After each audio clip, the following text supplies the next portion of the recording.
जी हाँ, जिस तरीके से देश भर में तमाम खबरों से पहले अगर बात करें, जिस तरीके से ध्यान यूपी में अतीक और अशरफ की हत्या पर जाता है, उससे पहले सतपाल मलिक यानी गवर्नर ऑफ जम्मू कश्मीर ने एक सनसनीखेज खुलासा यानी कि एक इंटरव्यू में उन्होंने कहा, जो कहा उसको लेकर जो है खुलासे से सरकार कहीं न कहीं पसीना पसीना हो गई। लेकिन सबसे बड़ा सवाल ये उठता है कि उनकी खुलासे का असर किसी भी न्यूज़ प्लेटफॉर्म पर नहीं दिखा। किसी भी देश में बड़े बड़े पत्रकार, बड़े बड़े जो न्यूज़ मीडिया यानी इलेक्ट्रॉनिक मीडिया हो चाहे वो प्रिंट मीडिया हो, खबर हेडलाइंस बननी चाहिए थी, लेकिन वो नहीं बनी। दूसरी तरफ जो है राहुल गांधी का मुद्दा, लेकिन सारे मुद्दे को दबाकर अब उत्तर प्रदेश में अतीक अशरफ जो है आगे निकल गए हैं। क्या असर है, कैसे हुआ, और बहुत सारे सवाल यहाँ पर उठ रहे हैं कि दबा दिया, ये कर दिया, वो कर दिया। हमारे साथ बातचीत करने के लिए सुप्रीम कोर्ट के वरिष्ठ वकील वी गौतम जी हमारे साथ हैं, जो कि जानेंगे कि किस तरीके से जो है अपनी राय रख रहे हैं। सर, स्वागत है सबसे पहले आपका।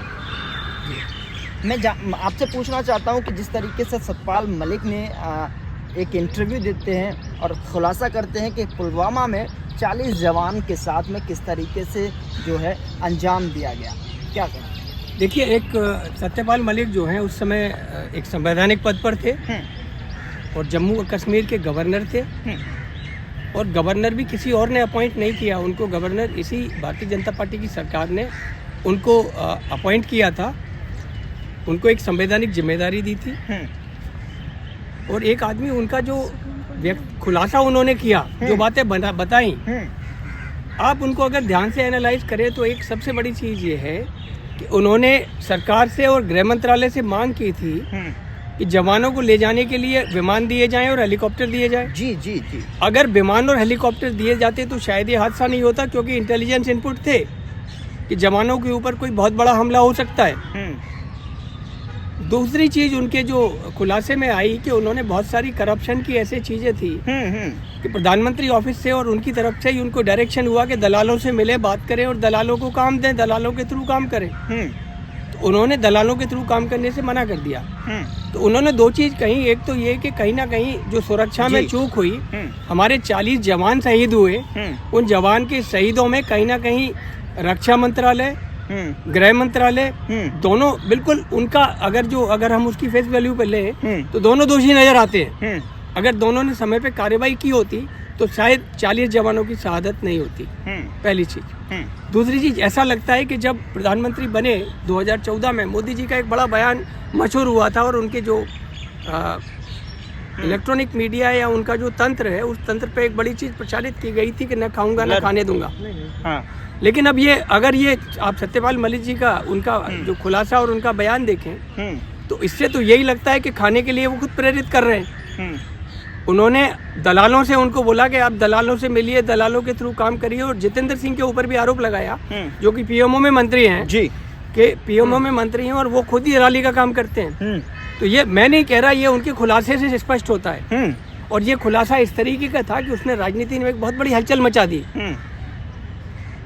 दूसरा, इसके पहले मुद्दा राहुल गांधी का चल रहा था। अब ये दो ऐसे बड़े मुद्दे हो गए, इनकी वजह से कहीं ना कहीं भारतीय जनता पार्टी कर्नाटक के चुनाव में बहुत अनकंफर्टेबल स्थिति में आ रही थी। इसको दबाने के लिए अब जब किसी चीज को दबाना होता है तो उससे बड़े मुद्दे की जरूरत पड़ती है।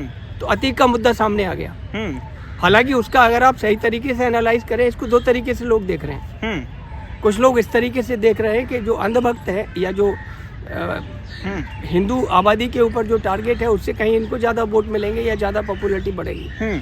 लेकिन जो एक देश का समझदार आदमी है वो इस तरीके से देखता है कि एक मुख्यमंत्री है, एक सरकार है चुनी हुई, लेकिन उस चुनी हुई सरकार का लॉ एंड ऑर्डर कहाँ है? एक आदमी अगर सुरक्षा घेरे में उसकी मृत्यु हो जाती है, उसका मर्डर कर दिया जाता है, 3 लड़के आते हैं, मर्डर कर जाते हैं और कहते हैं कि हम माफिया बनना चाहते हैं इसको मार के, और पुलिस खड़ी हुई तमाशा देख रही है। एक गोली पुलिस की तरफ से नहीं चली है, तो कहीं ना कहीं ये ऐसा लगता है कि ये या तो स्टेज मैनेज शो है या सरकार का और पुलिस का पूरा फेल्यूर है। मुख्यमंत्री पूरी तरह से फेल है। उत्तर प्रदेश में लॉ एंड ऑर्डर की कोई स्थिति नहीं है आज के समय में। अगर एक अपराधी, ये तो वीआईपी अपराधी हैं, इनको कहीं ना कहीं संरक्षण, अतीक के जैसे लोग जो है ये वीआईपी अपराधी होते हैं। इनको सरकार से, और ये अपराधी बनते इसी तरीके हैं क्योंकि सत्ता का सहारा होता है।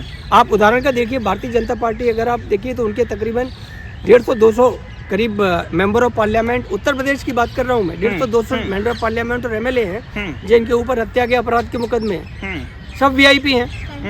अब ऐसे वीआईपी की अगर हत्या पुलिस के घेरे में हो सकती है तो इसका मतलब ये कि या तो उसके पीछे कराई गई है या आपकी सुरक्षा में इतनी कमी है कि आपकी कोई लॉ एंड ऑर्डर की सिचुएशन ही नहीं है। लेकिन सवाल यहाँ पर ये उठता है सर, जिस तरीके से सतपाल मलिक ने खुलासा किया उसके बाद जो है असर दिखना चाहिए था, और उन्होंने कई दूसरे इंटरव्यू में भी कहा कि मैं उम्मीद करता था कि दूसरे प्रिंट मीडिया में हेडलाइंस बनेगी एक बात, लेकिन दूसरे दिन अखबार से और इलेक्ट्रॉनिक मीडिया, प्रिंट मीडिया सबसे नदारत थी। क्या ये खुलासे जब सतपाल मलिक जब सीट पर थे, सत्ता में थे, जब अपने अपोजिशन करते तो क्यों नहीं बोल पाए?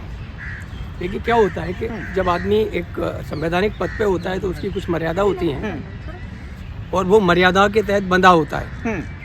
तो बहुत सी चीज़ें वो मर्यादा के तहत बंधा होता है, नहीं कर पाता। आप देखेंगे बहुत से लोग जब अपनी आत्मकथा लिखते हैं तो आत्मकथा में ऐसी बहुत सारी घटनाएं होती हैं जो सत्ता में या पद में रहते हुए वो नहीं कर पाते, बोल नहीं पाते। कहीं ना कहीं उनके पैरों में बेड़ियाँ लगी होती हैं, और यहाँ तो डबल बेड़ी है।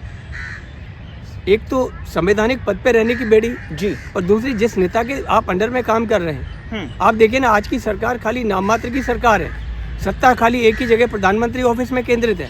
अच्छा, किसी मंत्री को ना तो कोई पावर है ना कोई कुछ है। तो आप ऐसे में बोलिए, जब बेड़ियां लगी हुई हैं तो कोई कैसे बोल पाएगा? एक और दूसरी चीज, आप पत्रकार हैं, आप खुद जानते हैं आज लोग आप लोगों को क्यों देखते हैं, सोशल मीडिया पे आपकी खबरों को क्यों देखते हैं? क्योंकि मीडिया तो सारा बिका हुआ है। मीडिया सारा गोदी मीडिया जिसको आजकल नाम दिया गया है सारी। मैं आपको बताऊं, मैं जब तक एनडीटीवी अडानी ने नहीं खरीदा था, मैं एनडीटीवी को सबसे निष्पक्ष समझता था और देखता था, रोज देखता था। लेकिन जिस दिन से अडानी ने खरीद लिया उसको, उसके बाद से उसकी न्यूज का नेचर बदल गया। मैंने देखना बंद किया, और मेरी तरह लाखों लोग होंगे शायद उन्होंने एनडीटीवी को देखना बंद कर दिया होगा। अब उन न्यूज़ को देखते कितने लोग? शायद आपके व्यूअरशिप उन लोगों से ज़्यादा है, क्योंकि आप कहीं ना कहीं सच्चाई रखने की कोशिश करते हैं, लेकिन उसमें सच्चाई नहीं है, वो तो एक स्पॉन्सर्ड खबर है। इसका क्या असर देखने को मिल सकता है? क्या 2024 में तख्ता पलट करने के लिए इस तरीके के कदम सतपाल मलिक की तरफ से उठाए जा रहे हैं, बगावत पर उतर आए हैं? क्या आप एनालिसिस कर सकते हैं? देखिए, ये एक मुझे तो लगता है, एक आपको अगर याद होगा कि शायद आप पैदा भी नहीं होंगे उस समय, राष्ट्रपति का चुनाव हो रहा था। बीबी गिरी को श्रीमती, एक कांग्रेस थी, कांग्रेस के ऑफिशियल कैंडिडेट नीलम संजीव रेड्डी थे जी, और श्रीमती इंदिरा गांधी ने उस समय अपने कैंडिडेट निर्दलीय बीबी गिरी को खड़ा कर दिया और लोगों से बोला कि आत्मा की आवाज़ पर वोट दीजिए, अंतरात्मा की आवाज़ पर वोट दीजिए। वोट दिया गया, कांग्रेस के ऑफिशियल कैंडिडेट नीलम संजीव रेड्डी हार गए राष्ट्रपति का चुनाव, बीबी गिरी जीत गए। तो आज भी स्थिति यह है कि मुझे लगता है कि ये शायद सारे दलों को सोचना चाहिए। ऐसा नहीं है, भारतीय जनता पार्टी में भी 70-80% लोग कसमसा रहे हैं, उनकी आत्मा उनको कचोट रही है कि वो क्या कर रहे हैं। वो जनता के भले के लिए चुन के आए हैं, उनको जनता ने चुना है, एमएलए या एमपी या मंत्री बने उसकी वजह से, लेकिन क्या वो अपनी ड्यूटी को निष्पक्ष तरीके से कर पाए? अब लड़ाई, ये राजनीतिक लड़ाई नहीं रह गई है। अब कर्नाटका से आपको इसका असर दिखाई देना चाहिए। ये लड़ाई जनता और आज की सत्ता के बीच में है। अब कोई पार्टी नहीं पलटेगी सत्ता को, जनता पलटेगी, क्योंकि जनता अच्छी तरीके से जान चुकी है। जैसा एक रंगा हुआ शेर होता है ना, वो कभी अपने शेरों के झुंड में उसमें चीता में शामिल हो गया, लेकिन अब कलर उतर जाता है तो वो शेर दिखाई देने लगता है। तो ये सरकार और आज की जो हमारे प्रधानमंत्री हैं, इनका भी कलर उतर गया। अच्छा, अब ये बिल्कुल शेर की तरह दिखाई देने लगे हैं। तो अब जब शेर दिखाई देने लगा है तो जनता को तो पता लग गया कि वायदे सारे झूठे थे, जो बातें आपने की गई सब झूठी थी। आपने तो जनता के लिए कुछ काम ही नहीं किया, आपने जो काम किया 2-4 लोगों के लिए किया, और उस सब नीतियों का नतीजा सामने है। तो अब ये लड़ाई जो है ना, ये किसी विपक्ष की, विपक्ष कुछ नहीं कर पाएगा, लेकिन जनता अपने आप करेगी। जैसे आपको बताएं, 1977 में जब चुनाव हुआ इमरजेंसी के बाद, उस समय भी यही हुआ था, सारा विपक्ष मिल गया था। लोगों ने ये नहीं देखा कि कैंडिडेट कौन खड़ा है, लोगों ने ये देखा कि कांग्रेस को हराना है। लोग नशबंदी से दुखी थे, इमरजेंसी में जो जातियां हुई थी उससे दुखी थे, हरा दिया। तो कहना चाह रहे हैं आप, अब बीजेपी से दुखी है? बिल्कुल सीधी सी बात है। हर आदमी देखिए, आप अपने अंतरात्मा से पूछते देखिए क्या आप खुश हैं। मैं आप लोगों से पूछता हूँ, आप अपनी अंतरात्मा से देखिए कि आप जिस तरीके से काम कर रहे हैं, कहीं भी आप जब खुश नहीं है, मैं खुश नहीं हूँ या कोई भी आदमी खुश नहीं है, तो ये आम जनता की स्थिति है। लेकिन सर दूसरी तरफ एक जो है 20 तारीख को उनकी सुनवाई है, 13 को सुनवाई थी राहुल गांधी को लेकर। तो क्या लग रहा है कि राहुल गांधी एक तरफ जो है सूरत में जो है लड़ाई लड़ रहे हैं, तो पटना में जो है एक और केस जाता है, पटना में जो है केस दर्ज होने के बाद जो है सावरकर के पोते जो अपना उन्होंने कह दिया था ना, उन्होंने जो भाषण दिया था उन पर जो है केस दर्ज हो गया। क्या मुसीबतों का दौर जो है थम पाएगा राहुल गांधी का? नहीं, देखिए क्या होता है जब आप सच्चाई की लड़ाई लड़ते हैं। मैंने आपको शायद पिछली बार भी हम बात कर रहे थे, तो आपसे एक चीज़ बोल रहा था, जब अंग्रेजों के खिलाफ आज़ादी की लड़ाई चल रही थी, तो महात्मा गांधी और पंडित जवाहरलाल नेहरू लगभग 16-17 साल दोनों जेल में रहे। कुछ भी इशू होता था वो गांधी जी को लेकर बंद कर देते थे। गांधी जी चुपचाप बोली थी कि चलिए कहाँ चलना है, कौन सी जेल में ले जाएंगे इस बार। तो क्या होता है ना, ये जो संघर्ष होता है, ये एक जनता के लिए जो संघर्ष होता है, ये बड़ा टेढ़ा मार्ग है। हर आदमी कर नहीं सकता है इसको, बहुत बड़ी एक इच्छा शक्ति और आत्मशक्ति की जरूरत है। मुझे कहीं ना कहीं लगता है कि ये एक राहुल गांधी का एक इनकारनेशन है। अभी तक इसके पहले भारत जोड़ो यात्रा के पहले उन्होंने जो समय काटा वो एक ऐसे परिवार में पड़े हुए जहां उनको बचपन से सब कुछ मिलता था, राजनीति विरासत में मिली और राजनीति का पद भी विरासत में मिला। लेकिन अब उन्होंने अपना एक चोला उतार के फेंक दिया। अब ये राहुल गांधी का असली चोला है। और इसमें ये कहीं ना कहीं उनका एक ऐसा बदलाव है जिसमें कहीं ना कहीं कुछ छवि इसमें महात्मा गांधी से प्रेरित है। सत्य की लड़ाई लड़ना चाहते हैं, सत्याग्रह करना चाहते हैं और लोगों के लिए लड़ना चाहते हैं। तो इस लोगों की लड़ाई में परेशानी आएंगी, एक नहीं सैकड़ों FIR होंगे इनके ऊपर। पद से भी हटा दिया, सदन से निकाल दिया, बंगला खाली हो गया, माँ के मगने में पहुंच गए। तो अब ये सत्याग्रह है क्या इनका? देखिए क्या होता है कि आप जब एक बहुत बड़े साम्राज्य के खिलाफ लड़ते हैं, बहुत बड़ी ताकत के खिलाफ लड़ते हैं, तो आपके सामने ये परेशानी आनी है। और जिसको परेशानियों से डर नहीं लगता वही लड़ सकता है। तो मैं इस मामले में कम से कम राहुल गांधी की तारीफ करूंगा कि उनको डर नहीं लगता इन चीज़ों से। एक इकलौते व्यक्ति हैं पूरे अपोजिशन में। हर अपोजिशन की नब्ज कहीं ना कहीं दबी हुई है, इनकी कोई नब्ज नहीं दबी हुई, इसलिए इनके ऊपर तरह तरह के झूठे केस डाले जा रहे हैं। तो अब ये लड़ाई है, इस लड़ाई में इनको ऐसी नहीं एक क्या सैकड़ों FIR होंगे इनके ऊपर। अच्छा, हाँ, लेकिन इनको खड़े रहना है। मैंने पिछली बार भी इनको एक एडवाइस दिया था, अभी फिर से एक एडवाइस देता हूँ, आप मजबूती के साथ अपनी लड़ाई लड़ते रहिए और जनता के लिए अपनी आवाज़ बुलंद करते रहिए। पद का लोभ होना नहीं चाहिए। मैं इनको भी कहता हूँ कि पद मत देखिए कि आपको क्या मिलेगा क्या नहीं मिलेगा, बंगला रहेगा या नहीं रहेगा। लेकिन सबसे बड़ी चीज़ है कि अगर आप जनता के लिए लड़ाई लड़के जनता को कुछ दिलवा सकते हैं, उनके जीवन में बेहतरी कर सकते हैं, उनकी क्वालिटी ऑफ लाइफ सुधार सकते हैं और एक ऐसी सत्ता दे सकते हैं जो कहीं ना कहीं सच में चले, तो वो बहुत बड़ी उपलब्धि होगी। मेरा आखिरी सवाल आपसे ये है कि क्या जो है फिर से ये जीत सूरत कोर्ट में होगी, चूँकि वहाँ पर जो जज हैं सुनवाई कर रहे हैं। किसी ज़माने में 2006 की अगर मैं बात करूँ तो वो अमित शाह का केस भी लड़ चुके हैं, रॉबिन मोनेरा। देखिए हम ये होता क्या है, देखिए क्या होता है ना कि मतलब मैं इस मामले में चूँकि एक एडवोकेट हूँ और मैं न्याय का और न्याय व्यवस्था का और न्यायाधीश का पूरी तरीके से सम्मान करता हूँ।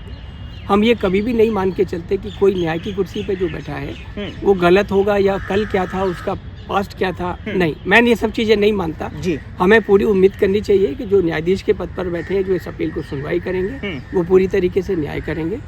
ये होता है ना, वकील अपने कैरियर में बहुत से लोगों के केस लड़ता है। मैं बहुत से लोगों के केस लड़ता हूँ जी। जब मैं बहुत से लोगों के केस लड़ता हूँ और कल को बनने के बाद ये जरूरी नहीं है वो क्लाइंट से उसका संबंध उसी केस तक होता है।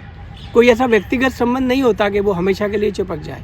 तो आप इसमें पूरा न्याय व्यवस्था पे विश्वास रखिए और मुझे लगता है राहुल गांधी को भी शायद न्याय व्यवस्था पे विश्वास करना चाहिए और मुझे लगता है वो करते हैं। और न्याय व्यवस्था इसके अलावा आगे बहुत सारी स्टेजेस हैं। जीतकर फिर सदन में दिखेंगे?